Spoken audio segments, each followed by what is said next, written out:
Dios les bendiga, mis queridos hermanos. Les saludo nuevamente en el nombre de nuestro Señor Jesucristo. Les habla el hermano John Henry Cordón y estoy aquí nuevamente para compartir la palabra de Dios con ustedes.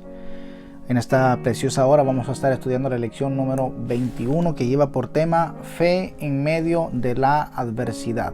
Fe en medio del problema, en medio de la situación difícil. Un saludo como siempre para el pastor, para su esposa, para todos los hermanos y para todos los suscriptores que siempre están pendientes a nuestros videos. Vamos a orar, vamos a encomendarnos al Señor para que nos hable a través de su santa y bendita palabra. Padre amado, Padre santo que estás en gloria, aquí estoy, Señor, delante de tu presencia. Te alabo, Señor, te bendigo en esta preciosa hora. Te pido que me uses, Señor, para poder explicar tu palabra, Señor, en el nombre poderoso de Jesús. Dame gracia, sabiduría, Señor, unción, autoridad. Padre Santo, claridad en lo que voy a hablar en esta preciosa hora. Señor, toda la gloria y la honra la daré a ti, porque tú siempre te la mereces. En el nombre de Jesús. Amén y amén. Bien, lección número 21 lleva por tema Fe en medio de la adversidad. Tenemos las citas bíblicas en el libro de Habacuc, capítulo 3, versículos 1 y 2. Y después vamos a ir hasta el versículo 16, hasta el versículo 19. Tenemos tres objetivos en esta lección. Número 1, saber que el profeta llevó su queja al Señor y aprendió a esperar en Él. Hay un Habacuc diferente al que vemos en el capítulo 1 del capítulo 3. En el capítulo 1 lo vemos quejándose. Aparentemente Dios no le contesta, Dios no está actuando ante las injusticias que él está viendo en Judá. Pero en el capítulo 3 pues lo vemos expresándose de manera diferente. Objetivo número 2, mostrar seguridad en Dios aun cuando no hay respuesta. Este profeta Habacuc se estaba quejando que Dios no le contestaba, pero el objetivo número 2 dice hay que mostrar seguridad en Dios aun cuando no hay respuesta. Número 3, afirmar la confianza en Dios en medio de la prueba. Afirmar la confianza en Dios en medio de la prueba. Sabemos que la confianza pues es sinónimo de fe también. Tenemos que afirmar nuestra fe en Dios en medio de la prueba, en medio de las circunstancias, en medio de las adversidades. El pensamiento central dice así: la confianza que Dios da no es por causa de las circunstancias, sino a pesar de ellas. Lo leo nuevamente. La confianza que Dios da no es por causa de las circunstancias, sino a pesar de ellas. Hay un pasaje en el libro de Mateo capítulo 8, versículo 23 hasta el versículo 27, en donde los apóstoles están en una barca. Jesús está en esa barca. Dice la palabra en Mateo 8, 23 al 27 que en esa ocasión Jesús estaba durmiendo y de repente se levantó una gran tempestad en el mar. Despertaron a Jesús. Dice la palabra que le dijo: hombre de poca fe, hombres de poca fe. Y dice la palabra que reprendió al viento y el mar se calmó. Y hay una palabra que me llama mucho la atención ahí. Dice que hubo grande bonanza. Nosotros en esos tiempos creo que la barca también se está tambaleando. Hay olas que se están metiendo. Los vientos están soplando. Pero no debemos de olvidarnos que el Señor está en nuestra barca. Y que el Señor pues nos da paz, nos da esa bonanza, nos da esa seguridad, nos da esa tranquilidad. Aún en medio de la adversidad, aún en medio de esos vientos huracanados que se levantan.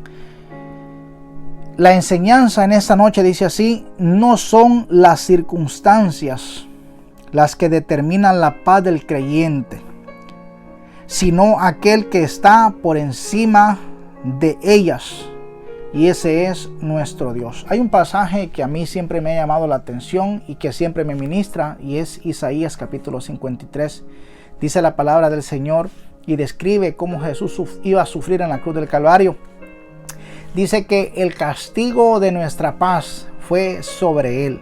Si nosotros experimentamos paz en medio de la adversidad, en medio de las situaciones difíciles que estamos atravesando, es porque un día Jesucristo murió en la cruz del Calvario por nosotros, y por eso usted y yo podemos experimentar ese fruto del Espíritu que solamente lo da Dios, solamente lo da el Señor a aquellos que le sirven en espíritu y en verdad.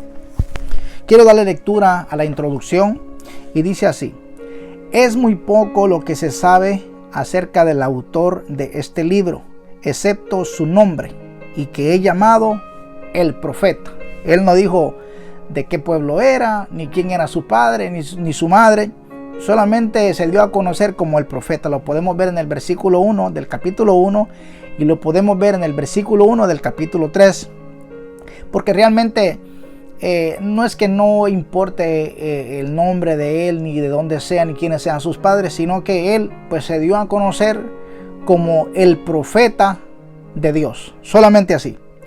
Acerca del significado de su nombre, el cual es Habacuc, se han dado varias explicaciones. Unos piensan que se relaciona con una planta asiria llamada Ambagugu. No me pregunte cuál es esa planta porque yo nunca la he visto, pero hay una planta en Israel que se llama Ambagugu. Dice que su nombre está relacionado con esa planta. Otros dicen que se deriva de una raíz hebrea que se denomina abrazar. Filón tradujo el nombre como abrazo y Jerónimo como luchador, porque según él luchó con Dios. Lutero y los comentaristas de la Biblia modernos favorecen esta explicación. ¿Cuál? Ciertamente fue un hombre que luchó con Dios, porque lo podemos ver en el capítulo 1, como yo dije, quejándose delante del Señor y diciéndole: Señor, ¿hasta cuándo? ¿Hasta cuándo me vas a responder? Ciertamente no está fuera de lugar la definición de que el nombre Habacuc está relacionado con el hombre que luchó con Dios, ya que en este pequeño libro vemos a un hombre luchando a muerte con el enorme problema de la justicia divina en un mundo que está al revés. Habacuc se estaba quejando, y específicamente él está descrito o está describiendo más bien la maldad que se miraba en aquellos días. En el capítulo 1, versículo 1 hasta el 4, dice la palabra: la profecía que vio el profeta Habacuc. ¿Hasta cuándo, oh Jehová? Mire cómo comienza este hombre quejándose delante de Dios. ¿Hasta cuándo, oh Jehová, clamaré y no oirás? Y daré voces a ti a causa de la violencia y no salvarás. ¿Por qué me haces ver iniquidad y haces que vea molestia? Destrucción y violencia están delante de mí. Mira lo que dice él: destrucción y violencia. Ese es en el ambiente que le tocó profetizar a Habacuc. Destrucción y violencia están delante de mí. Pleito y contienda se levantan, por lo cual la ley es debilitada y el juicio no sale según la verdad, por cuanto el impío asedia al justo, por eso sale torcida la justicia. Miren el ambiente que le tocó que profetizar a Habacuc. Y le dice al Señor: Señor, ¿hasta cuándo? ¿Por qué me haces ver iniquidad? Yo no soporto eso. ¿Hasta cuándo me vas a contestar? ¿Hasta cuándo, Señor, vas a hacer justicia? Por eso se describe al profeta Habacuc como un hombre que estuvo luchando con Dios. Por el Salmo del capítulo 3, en el cual se usan términos técnicos de los himnos hebreos tales como Sigionot y Selah, algunos han supuesto que el profeta era miembro del coro del templo, por lo cual era un levita. Esa es otra opinión de la gente. Aunque no se sabe nada acerca de él por su manera de escribir, se puede reconocer a un hombre dedicado a su tarea, la cual consistía en cargar los pecados y angustias de su pueblo, a luchar con Dios en oración y reclamos por medio de la fe. Estaba preguntando al Señor: Señor, ¿hasta cuándo? ¿Hasta cuándo yo he de ver esto? ¿Hasta cuándo he de soportar esto? A veces nosotros también nos quejamos delante del Señor y le decimos: Señor, Señor, pero ¿hasta cuándo nosotros vamos a estar viendo estas maldades que se miran hoy en día en el siglo 21. ¿Hasta cuándo? Nos quejamos delante del Señor y le decimos: Señor, ¿cuándo vas a hacer justicia? ¿Cuándo se van a manifestar tus juicios sobre esta tierra? Habacuc nos recuerda a aquel hombre llamado Jacob, que luchó con Dios por una bendición, y el Señor le cambió el nombre de Jacob, que era un hombre que era suplantador, engañador. Le cambió al nombre de Israel, que quiere decir vencedor, porque ha luchado con Dios y los hombres y has vencido. Fíjese que Habacuc profetizó en tiempos de grandes crisis. Es bonito profetizar en tiempos de mucha abundancia, de que todo está bonito, pero este profeta es un hombre de Dios que profetizó en grandes tiempos de crisis. Poco antes de empezar su ministerio, el escenario internacional fue sacudido por eventos de una trascendencia muy importante. El imperio asirio, que tenía por capital Nínive, el imperio asirio había sido despedazado para nunca más volverse a levantar. Esto fue de acuerdo a las profecías de Nahum, que se cumplieron en el año 612 a.C. Los egipcios, después de ejecutar al rey Josías de Judá, 609 a.C., fueron también completamente derrotados. La nueva potencia mundial era Babilonia, Caldea, que se extendía por como un enorme pulpo, dirigida por el vigoroso Nabucodonosor.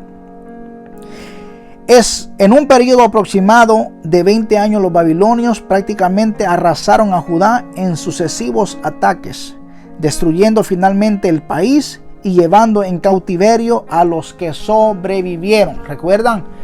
Nabucodonosor llegó, o también su ejército llegó a Judá y lo sitió, lo destruyó, hizo varios sitiamientos ahí y se llevó cautiva a mucha gente. Entre ellos, recuerdan, estaba el profeta Daniel, aquel hombre que se guardó para Dios, y los 3 jóvenes hebreos que también decidieron no contaminarse con la porción de la comida del rey. Así que Habacuc está profetizando en tiempos de grandes crisis, pero fue un hombre que se hacía la pregunta: Señor, ¿hasta cuándo? Señor, ¿hasta cuándo? Aparentemente el Señor no le respondía, pero el Señor ya estaba preparando el escenario, estaba preparando a los babilonios para que vinieran a sitiar a Judá, porque era mucha la maldad que se veía en esos días. La ley salía torcida, dice, el rico hacía pedazos al pobre, y el profeta le está preguntando al Señor: Señor, ¿por qué tú me haces ver estas cosas?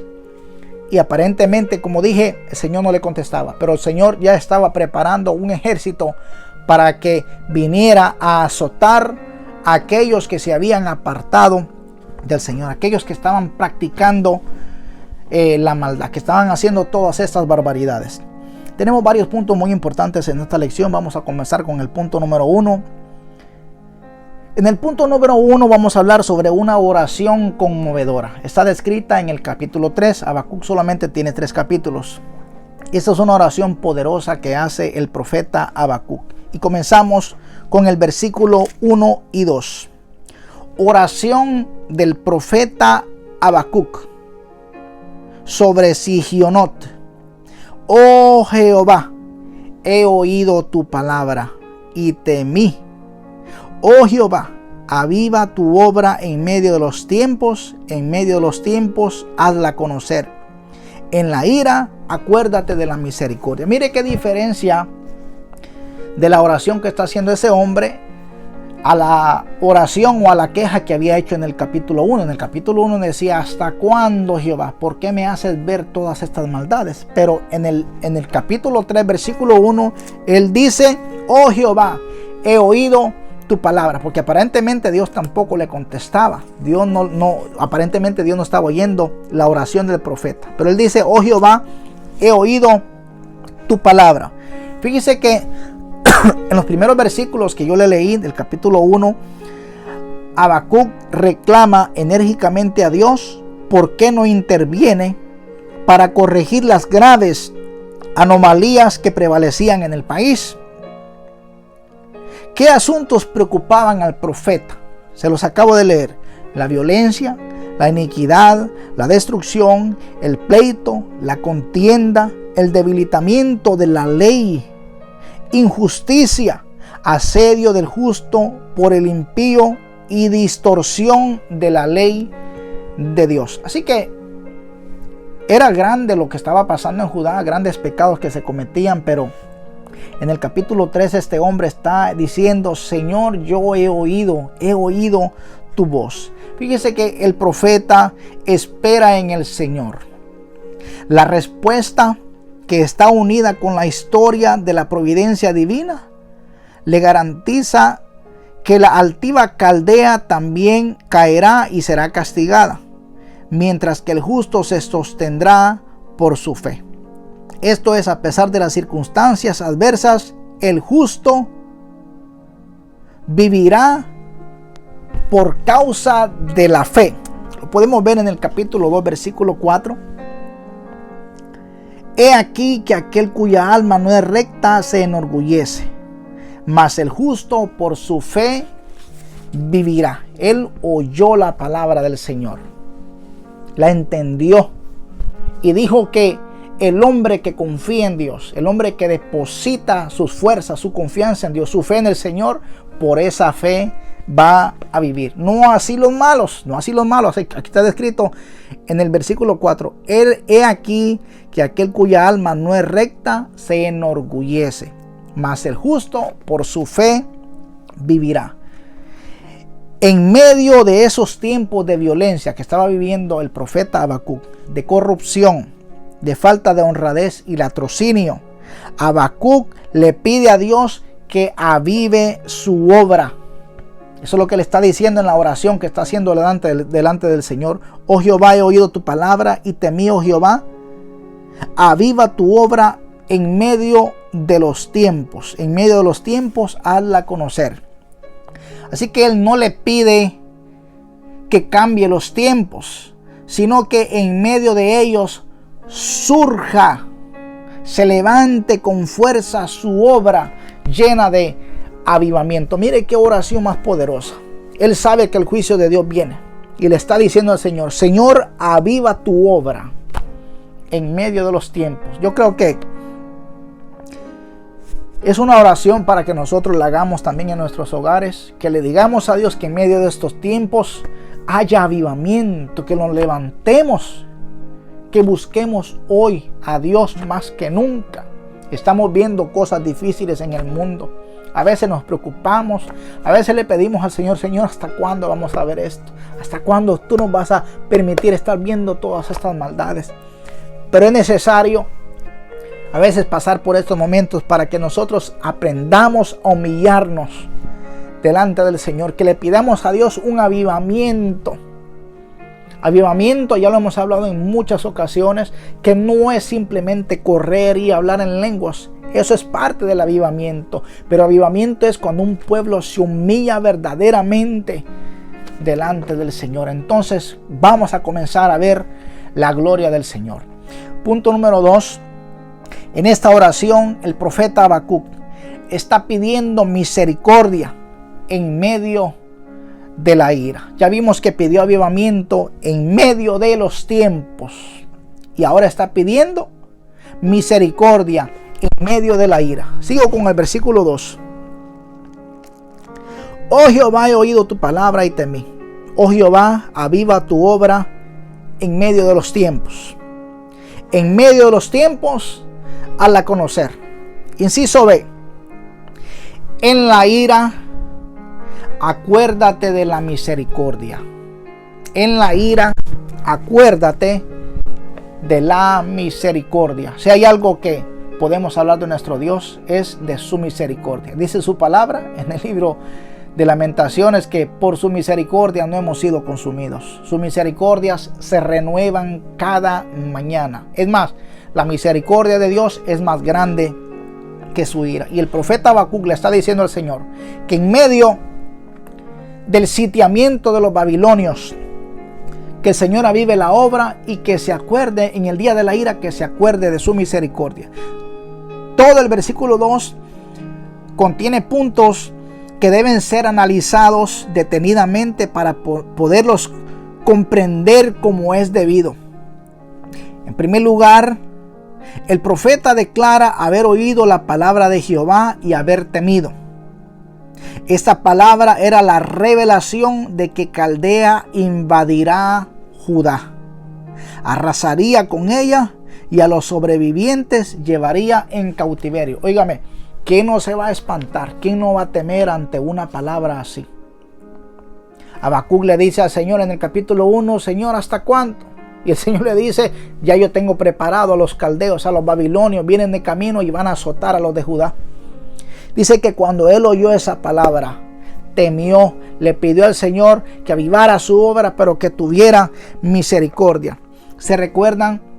Desde un principio en el Edén, cuando Adán escuchó la voz del Señor, él se escondió, él tuvo temor, porque Dios vino al encuentro de él, Dios vino a confrontarlo y a preguntarle, ¿dónde estás? Cuando le pregunta Dios a Adán, ¿dónde estás? No le está preguntando cuál es su posición geográfica, porque el Señor sabe dónde nosotros estamos.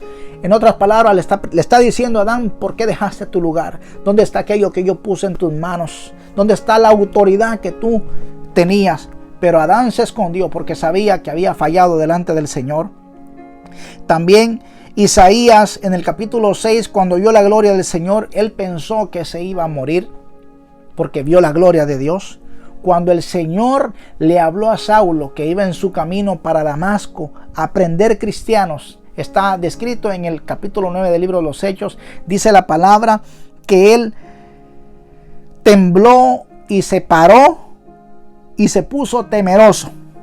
Juan también dice la palabra en el libro de Apocalipsis capítulo 1 versículo 17 que cuando oyó la voz del Señor, cuando lo vio, dice que cayó como muerto. Fíjese que aquí la iglesia debe aprender claramente que la voz de Dios, al dirigirse directamente a su pueblo con un mensaje solemne, debe producir un temor reverencial, de respeto. Por eso es que tenemos que tener cuidado con aquellos que todo el tiempo están diciendo Dios me dijo, y Dios me dijo, y Dios me mostró. Y sí, yo creo que Dios habla. Yo creo que usted también cree que Dios habla, porque Dios no es mudo, Dios habla. Dios tiene a sus profetas, Dios tiene a sus hombres y mujeres, sus vasos que son usados por el Señor para traer una palabra al pueblo. Pero se ha metido una mala costumbre dentro del pueblo diciendo todos, el Señor me dijo, y el Señor me dijo, y el Señor me dijo. Pero cuando este hombre oyó la voz de Dios, dice que temió. Podemos hablar de muchas personas que dicen que Dios les habla, pero su vida es la misma. Es contradecible, por así decirlo, que una persona diga que Dios le habló y su vida siga siendo la misma. Este hombre cambió cuando escuchó la voz del Señor. En segundo lugar, la voz de Dios siempre produce un interés muy marcado en su obra. El profeta le dijo al Señor, aviva tu obra. Fíjese que algunos rabinos judíos traducían, aviva a tu pueblo Israel. Nosotros pudiéramos decir, aviva tu iglesia, porque la iglesia necesita un avivamiento. Siempre estamos diciendo que la trompeta va a sonar, y sí va a sonar. Pero nosotros necesitamos avivarnos en medio de esta crisis, en medio de estos tiempos difíciles, si queremos escuchar la voz del Señor. Porque solamente se va a levantar una iglesia que esté llena del Espíritu Santo. Solamente son aquellos que tienen afinado su oído, que van a escuchar la trompeta, que es la misma voz del Señor. En tercer lugar, pidió que la obra de Dios se hiciera conocer en medio de los tiempos. Y esa es una buena palabra, porque en medio de esos tiempos es donde la iglesia se debe de dar a conocer. Hoy es el tiempo de que nosotros aprovechemos todos los medios para predicar una palabra buena del Señor, una palabra de esperanza, una palabra de amor, una palabra que te anime, que te levante. Esa es la palabra que necesitamos escuchar hoy en día. No que los tiempos cambiarán, sino que a pesar de los tiempos, la obra de Dios se expusiese al descubierto. En cuarto lugar, el profeta Habacuc pidió que cuando su ira contra Israel se manifestara por medio de los caldeos invasores o los babilonios, su misericordia atenuara el castigo que ellos merecían. Ciertamente vino Nabucodonosor o su ejército a sitiar Judá y Benjamín, que eran las tribus del sur. Destruyeron el templo, destruyeron las murallas, se llevaron cautivos a los jóvenes, a lo más preciado, se llevaron para Babilonia y allá estuvieron cautivos por un espacio de 70 años. Punto número 2. Ahora sí brincamos hasta el versículo 16 hasta el 19. Hay una situación amenazante. Ese es el tema del capítulo número 2 o del punto número 2. Una situación amenazante. Inciso A. Con las tropas invasores. Ellos venían desde Caldea, desde Babilonia, a sitiar a Judá. Vamos a ver lo que dice el versículo 16. Hay una situación amenazante. Versículo 16 dice así: oí y se conmovieron mis entrañas, a la voz temblaron mis labios. Pudrición entró en mis huesos y dentro de mí me estremecí. Si bien estaré quieto en el día de la angustia, cuando suba al pueblo al que lo invadirá con sus tropas. Varios puntos. Número 1, él está diciendo en este versículo 16 lo mismo que dijo en el versículo 2, que había oído la palabra del Señor. En el versículo 16 lo vuelve a decir: oí y se conmovieron mis entrañas. Mire lo que sucede cuando una persona verdaderamente oye, escucha la voz de Dios. Dice que se conmovieron todas sus entrañas. Por dentro de él todo tembló. El versículo 16 empieza con la palabra oí, que nos lleva necesariamente al versículo 2, donde exclama: oh Jehová, he oído tu palabra y temí. Porque la palabra de Dios, eso es lo que causa temor, un temor reverencial. Ahora algunos podrían pensar que Habacuc se refiere al ruido del avance invasor de los caldeos o a los comentarios que hacía el pueblo acerca del ejército que se aproximaba. Pero no fue así, sino que se refiere a lo que estaba a punto de suceder. Lo que había oído era de espantar. Habacuc está temeroso por haber oído la voz de Dios. Sí le preocupaba que los babilonios iban a venir a sitiar a Jerusalén, a Judá, pero él está más preocupado de la palabra que le dijo Dios, de lo que estaba a punto de acontecer. Dice que sus entrañas se conmovieron. Pero mire qué hermosa confesión podemos encontrar también en el versículo 16. Hermosa confesión de paz encontramos en este pasaje de terror. Si bien, dice el profeta, estaré quieto en el día de la angustia, en el día del dolor, en el día de la tempestad. Por eso me encanta el pensamiento central que dice que la confianza que Dios da no es por causa de las circunstancias, sino a pesar de ellas. Si bien estaré quieto, dijo él, en el día de la angustia.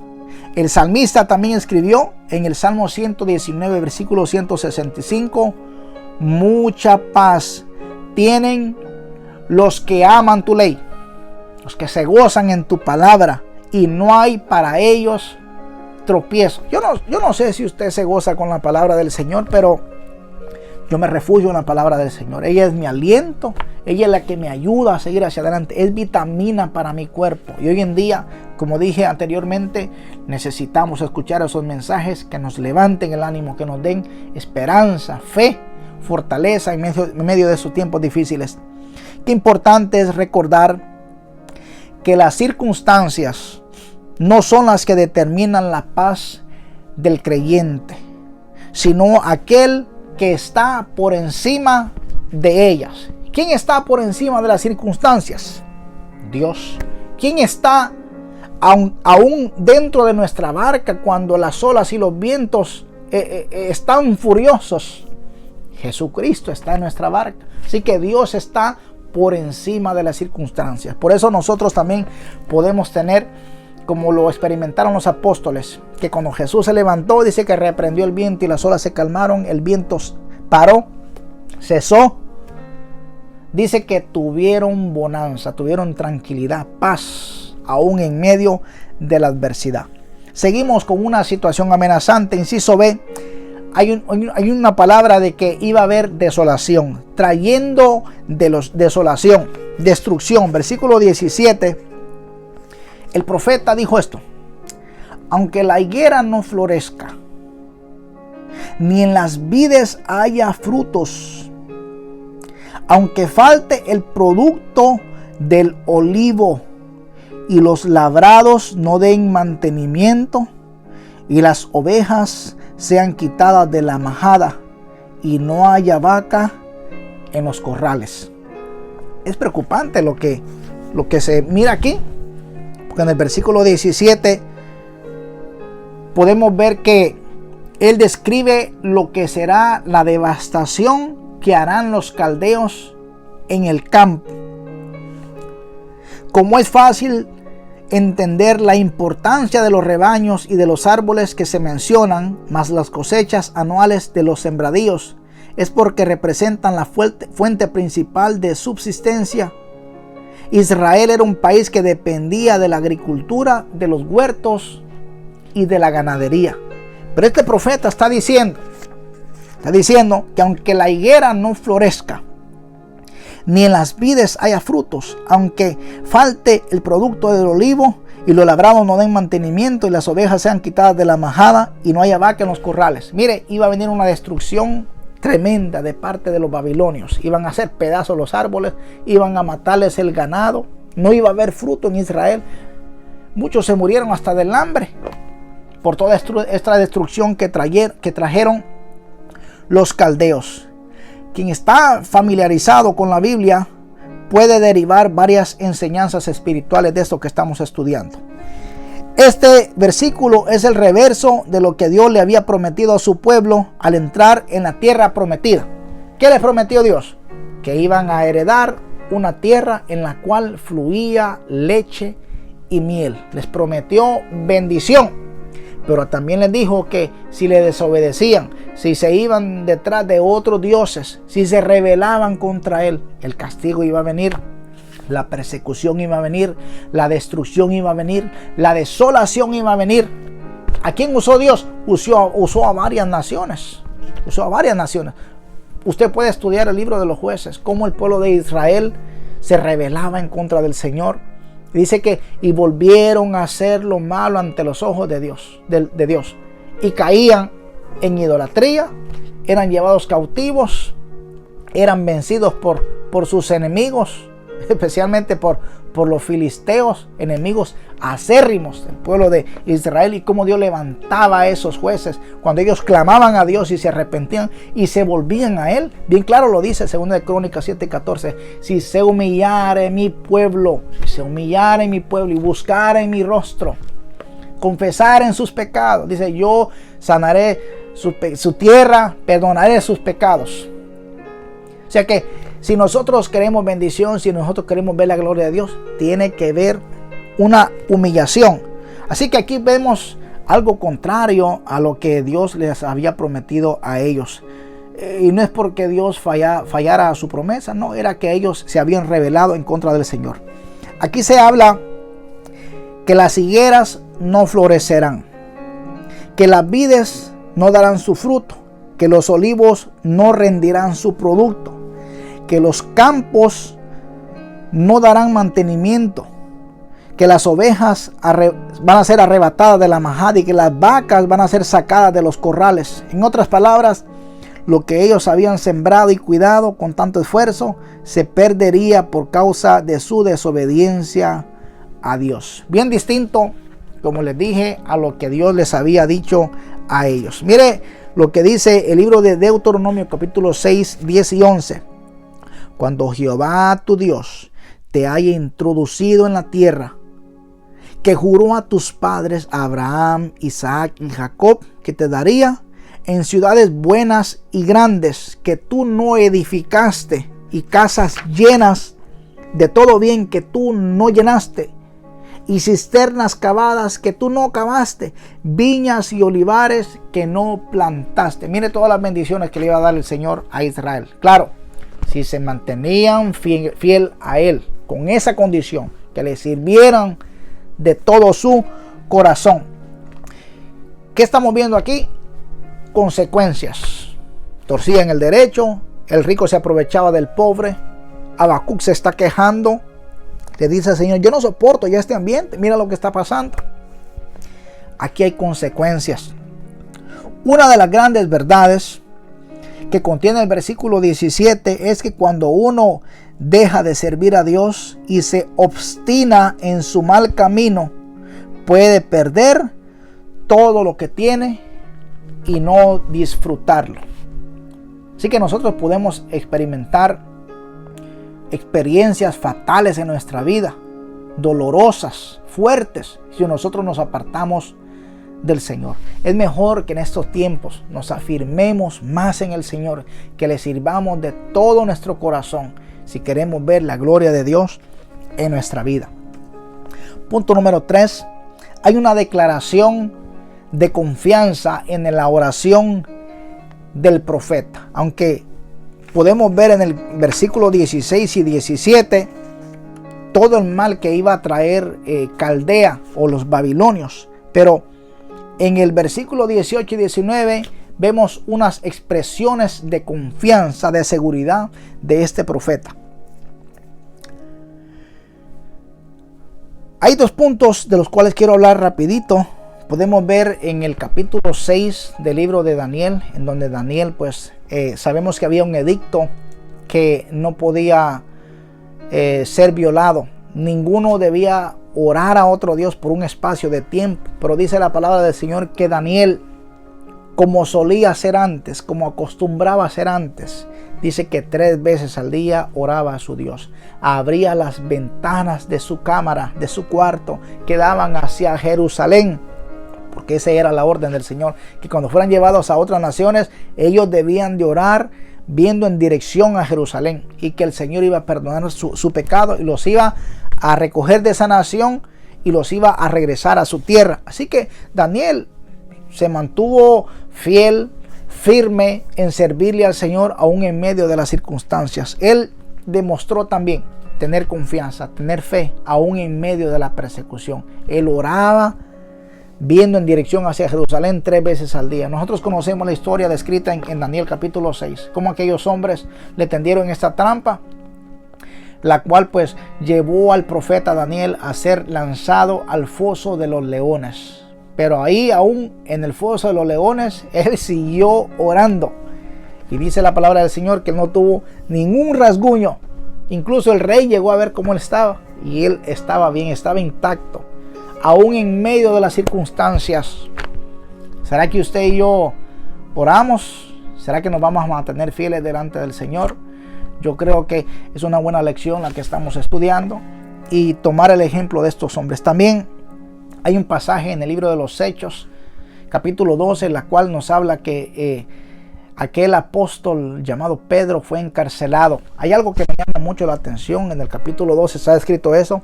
Dice la palabra que mientras él está en la cárcel, dice que dormía en medio de los guardias, en medio de los soldados. Un predicador dijo en cierta ocasión que esa noche Pedro durmió como ninguna otra noche, porque él descansaba sobre una promesa, y la promesa era aquella que le hizo Jesucristo: yo me voy, pero no los voy a dejar solos. Yo estaré siempre con ustedes, enviaré al Consolador. El Señor dijo: yo estoy con vosotros todos los días de vuestra vida hasta el fin del mundo. Así que él descansaba sobre esa promesa. Dice la palabra del Señor que un ángel vino y lo sacó de la cárcel y regresó a los suyos, los cuales estaban preocupados por él. Y aquí podemos ver al profeta Habacuc declarando palabras de confianza. En el versículo 18 él hizo esta declaración: con todo, con todo y lo que se mencionó ya en el versículo 16 y 17. Con todo, o sea, a pesar de, con todo, yo me alegraré en Jehová y me gozaré en el Dios de mi salvación. Me alegraré y me gozaré en mi Dios, en el Dios de mi salvación. Qué lindo que podemos gozarnos aún en medio de las circunstancias. El versículo 18 empieza diciendo con todo, que puede traducirse pero o a pesar de todo esto. Habacuc no niega que exista un problema mayúsculo o grande, lo reconoce, pero no acepta dejarse llevar por las circunstancias. O sea, él no está ignorando que los babilonios vienen, de que van a destruir todos lo que tienen sembrado los israelitas. No niega que van a destruir el templo, los muros. No niega que van a matar el ganado y se van a llevar cautiva a la gente. Él no está negando eso. Él está diciendo, con todo y eso, a pesar de eso, con todo, yo me alegraré en Jehová y me gozaré en el Dios de mi salvación. Ahora, no hay que confundir la confianza en Dios con una actitud equivocada hacia el problema. En nuestros días se enseña la falsa doctrina de la superfe. Ten fe en tu fe, lo cual es una herejía, una falsa enseñanza.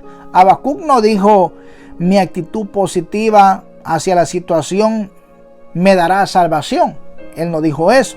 Lo que dijo fue, yo me alegraré en Jehová y me gozaré en el Dios de mi salvación. O sea, con todo y lo que iba a pasar, él se iba a alegrar en Dios. No está ignorando el problema, no está ignorando la invasión, no está ignorando el sitiamiento de los babilonios, de la destrucción que viene. No, él dijo, yo me alegraré.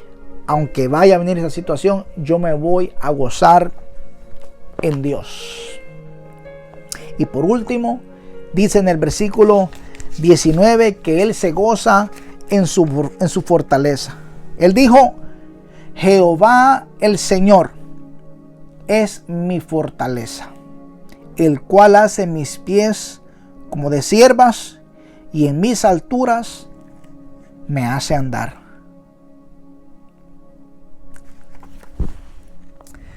Habacuc cierra su libro con 3 bellas afirmaciones. Número 1, él dijo que el Señor era su fortaleza. Él era su fortaleza. El apóstol Pablo también, cuando estaba en el calabozo, de más adentro, en lo último, golpeado, encadenado, él dijo en Filipenses 4:13 que había aprendido a alegrarse cualquiera fuera su situación. Y él dijo, todo lo puedo en Cristo, porque Él es el que me fortalece. Y Habacuc dijo también estas palabras, Jehová, el Señor es mi fortaleza. Número 2, el cual hace mis pies como de ciervas, y en mis alturas me hace andar. Las palabras mi fortaleza se pueden interpretar de 2 maneras. Número 1, que el Señor le daba fuerzas espirituales, emocionales y físicas para mantenerse en paz a pesar de las adversidades.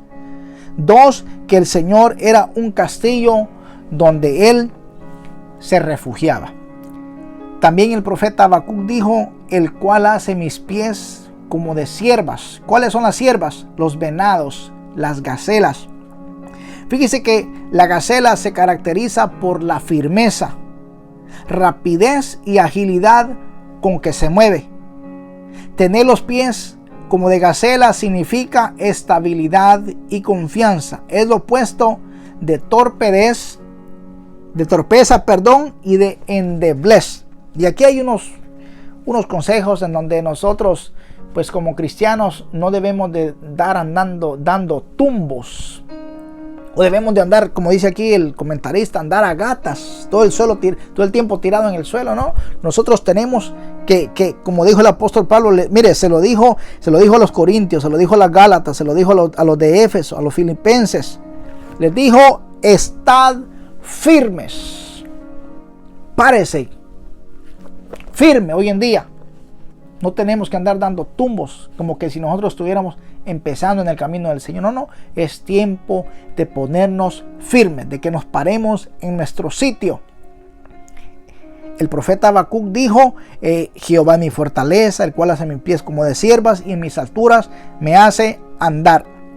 Lo último que dijo fue, y en mis alturas me hace andar. Bíblicamente, las alturas son sinónimo del sitio donde Dios mora. Por eso a Él se le llama el Dios Altísimo, lugar de seguridad y de victoria espiritual. Pablo declaró que los creyentes han sido sentados en lugares celestiales, en lugares altos. Estamos con el Altísimo.